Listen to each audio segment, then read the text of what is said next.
ایک عورت آئی، ایک لڑکی آئی، یا رسول اللہ میری شادی ہونے لگی، میرے خامند کا کیا حق ہے میرے اوپر؟ دونوں طرف کی میرے نبی نے زندگی سکھائی۔ میرے نبی نے فرمایا تیرے خامند کے جسم پہ پھوڑے نکل آئیں، پھوڑوں میں گندا پانی جمع ہو جائے، پیپ جمع ہو جائے، اور تو زبان سے چاٹ چاٹ کے اس کے زخموں کو دھوئے، تو بھی تو نے اپنے خامند کا حق ادا نہیں کیا ہے۔ تو اس طرح لائف کو بیلنس کیا میرے نبی نے کہ ایک گھر کیسے چلتا ہے اور کس طرح خوبصورت بنتا ہے، وہ میرے نبی کے اخلاق ہیں۔ آپ سب سے ایک بات کرتا ہوں، برداشت کرنا سیکھ لیں، زندگی خوبصورت ہو جائے۔ صرف سارے اخلاق کو میں جمع کروں ایک لفظ میں، برداشت، اور اس کو شریعت میں صبر۔ صبر کرنا سیکھ لیں، زندگی خوبصورت ہو جائے گی۔ بچیاں ساس کی شکایت کر رہی ہوتی ہیں، کبھی خامند کی شکایت کر رہی ہوتی ہیں، کبھی اولاد ماں باپ کی شکایت کر رہی ہوتی ہے، کبھی اولاد ماں باپ کی شکایت کر رہے ہوتے ہیں۔ شکایتوں سے جہان بھرا پڑا ہے۔ آپ شکایتوں کو دفن کر کے ہونٹ سی لیں، صبر، آہ نہ کر لبوں کو سی، عشق ہے دل لگی نہیں، سینے پہ تیر کھائے جا، آگے قدم بڑھائے جا، یعنی زبان حال سے کہہ دے کہ ہاں ستائے جا۔ جو ستاتا ہے چپ ہو جاؤ، جو ستاتا ہے چپ ہو جاؤ۔ اللہ کی قسم آپ ایسی طاقت بنو گے کہ پہاڑ بھی راستہ دیں گے۔ سب سے مشکل رشتہ خامند اور بیوی ہے۔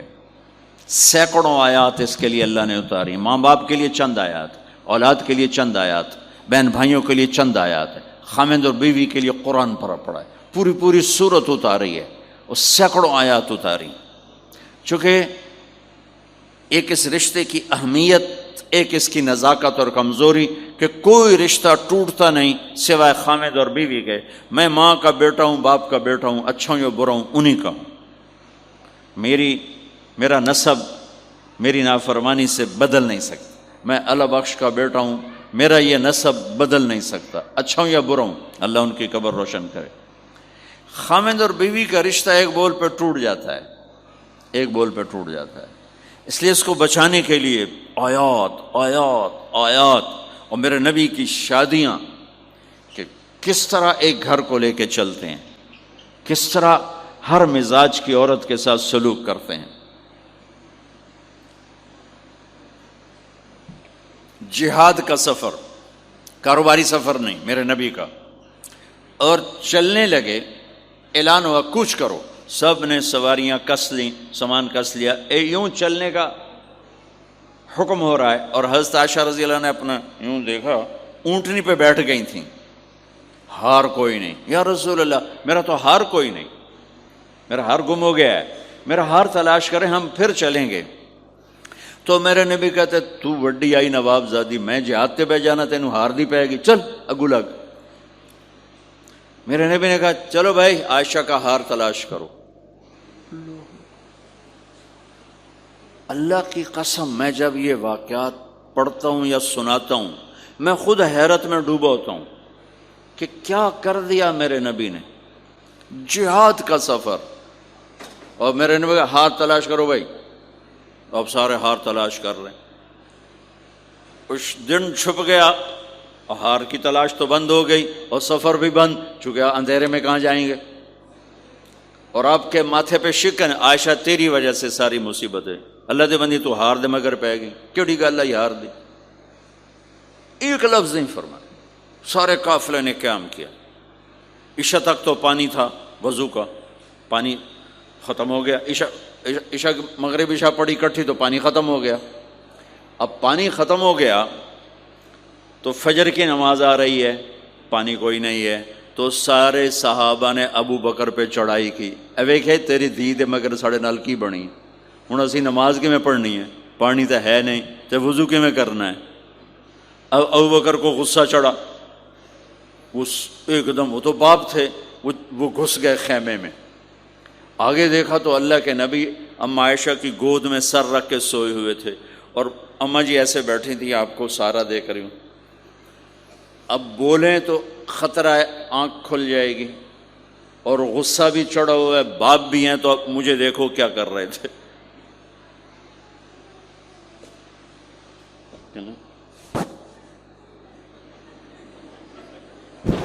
تیرے جو اور پھر یوں ماری زور سے انگلی بیٹی کے نا یہاں، پہلے یوں کرتے پھر ایسے ماری زور سے. وہ کہنے کہ میں ایسے سخت ہو گئی تاکہ میں ایسے نہ ہوں کہ اگر میں تھوڑا حرکت کی تو اللہ کے نبی کی آنکھ کھل جائے گی، تو ماری گا ٹھا ٹھا ٹھا. وہ منہ سے کہہ رہے اور وہ ایسے کر کے بیٹھی جم کے، غصے میں باہر چلے. اب آپ کی آنکھ کھلی فجر پر تو عائشہ نے کہا یا رسول اللہ وہ تو باہر تو بڑا مسئلہ ہو گیا ہے، پانی کوئی نہیں ہے اور نماز کا وقت ہو گیا ہے، وضو کیسے کریں؟ سبحان اللہ. اللہ نے قانون بدل دیا. دنیا میں پہلی دفعہ ہونے لگا ہے 1,24,000 نبی آئے، پانی نہ علی وضو ہو سکتا ہے، اس کے علاوہ نہیں ہو سکتا. میرے اللہ نے قرآن اتارا فَإِن لَّمْ تَجِدُوا مَاءً فَتَيَمَّمُوا صَعِيدًا طَيِّبًا فَامْسَحُوا بِوُجُوهِكُمْ وَأَيْدِيكُمْ مِنْهُ. اچھا میرے بندو پانی مک گیا ہے، چلو مٹی چاہتے منہ تے مارو تے دوئی چاہتے ہتھاں تے مارو تے تمہارا وضو ہو گیا، چلو تیمم کرو اور نماز پڑھو. اب وہ جو سارے ابو بکر پہ غصے ہو رہے تھے نا، اما عائشہ کہنے لگے واہ ابو بکر بھائی تیرے تو فعل کی کم بن گیا، تیری دھی دے تو فعل کی کم بن گیا. تو اسید بن حذیر پہلے ذرا زیادہ گرم ہوئے تھے، تو وہی ابو بکر تیرے گھر کی یہ پہلی برکت نہیں ہے، پہلے بھی بہت شمار برکتیں تیرے گھر کی طفیل امت کو ملی ہیں. تو اللہ نے تیمم کی آیت اتار دی. حضرت عائشہ کو ڈانٹ پلانے کی آیت نہیں آئی کہ میرے نبی تیری بیگم کے ہار کی وجہ سے میرے دین کا کام رک گیا اور میرے بندوں کی نماز خراب ہو گئی اور ان کو پانی سے محروم ہونا پڑا. میں قربان جاؤں اپنے رب پر، اپنے حبیب پر، اس ماں عائشہ پر. دنیا کی واحد عورت ہے جس کے سینے پر سر رکھ کر کسی نبی نے جان دی ہو. 1,24,000 نبیوں میں سے کوئی نہیں ہے جس کا سر بیگم کے سینے اور ٹھوڑی کے درمیان ہو اور اس کی جان اللہ نے نکالی ہو. واحد میرے آپ کے مات فی سحری و نحری، سحری و نحری، سحری و کہ میرے چونکہ آپ ایسے بیٹھے تھی اور حبیب پاک آپ کے سینے پر یوں دراز تھے، نیم دراز اس طرح سے، اور آپ کا سر مبارک ٹھوڑی کے ساتھ لگ رہا تھا، ٹھوڑی کے ساتھ یہ جگہ یہاں لگ رہی تھی اور باقی یہاں تھی، آپ اس طرح. اور واحد خاتون ہے جن کا حجرہ کسی نبی کی آرام گاہ بنا، ابدی آرام گاہ بنا. واحد اما عائشہ ہیں جن کے حجرے کو اللہ نے کسی نبی کے آرام گاہ بنایا. اور یہ واحد حجرہ ہے جہاں 70,000 فرشتہ صبح آ کے درود و سلام پڑھتا ہے اور شام تک پڑھتا ہے، اور شام کو 70,000 نیا آتا ہے اور صبح تک درود و سلام پڑھتا ہے اور واپس چلا جاتا ہے. کائنات اللہ جب مسلمان دنیا سے مٹ جائیں گے، مسجد نبوی مٹ جائے گی، بیت اللہ مٹ جائے گا، مدینے کی ایک اینٹ باقی نہیں بچے گی. مکہ کتنے بڑی بڑی بلڈنگیں، ایک اینٹ باقی نہیں بچے گی. اور وہاں سے گزرتے ہوئے لوگ کہیں گے لگتا ہے اتنے کدی آبادی ہوئے گی، ایتھے لگتا ہے کدی آبادی ہوئے گی. یہ زبانوں پہ ہوگا. جب سارے نشان مٹ جائیں گے اس وقت بھی 70,000 فرشتہ آ کے درود و سلام صبح سے شام تک پڑھے گا اور شام سے صبح تک پڑھے گا.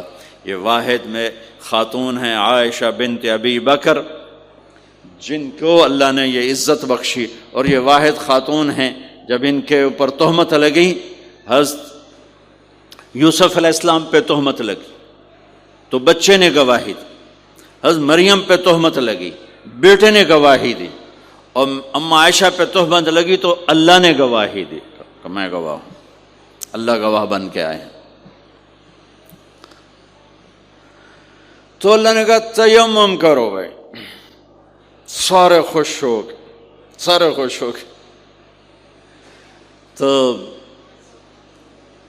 حضرت عائشہ نے کہا یا رسول اللہ اب میرا ہار چھوڑ دیں، اب چلیں. تب آپ نے کہا چلو بھائی کوچ کرو. اس سے زیادہ کوئی دلداری کا واقعہ پیش کر سکتا ہے؟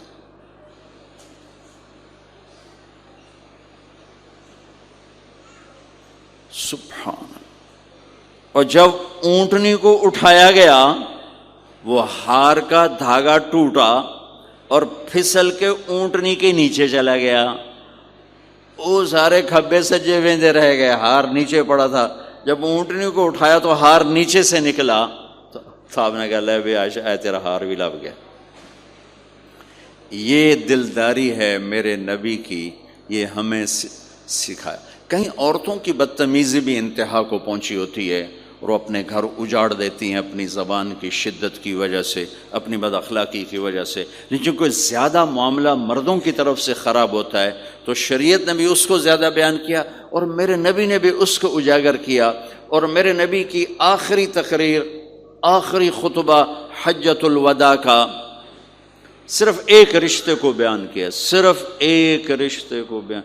ہم کتنے رشتوں میں جکڑے ہوئے ہیں، ماں باپ، بہن بھائی، چاچا تایا، خالہ خالو، دادا دادی، نانا نانی، ساس بہو، کتنے ہم رشتوں میں جکڑے ہوئے ہیں۔ میرے نبی نے صرف ایک رشتے کا حق بیان کیا، استوصوا بالنساء خیرا، میں تمہیں تمہاری بیویوں کے بارے میں وصیت کر رہا ہوں، ان کے ساتھ اچھا سلوک کرنا۔ صرف ایک رشتے کو بیان فرمایا۔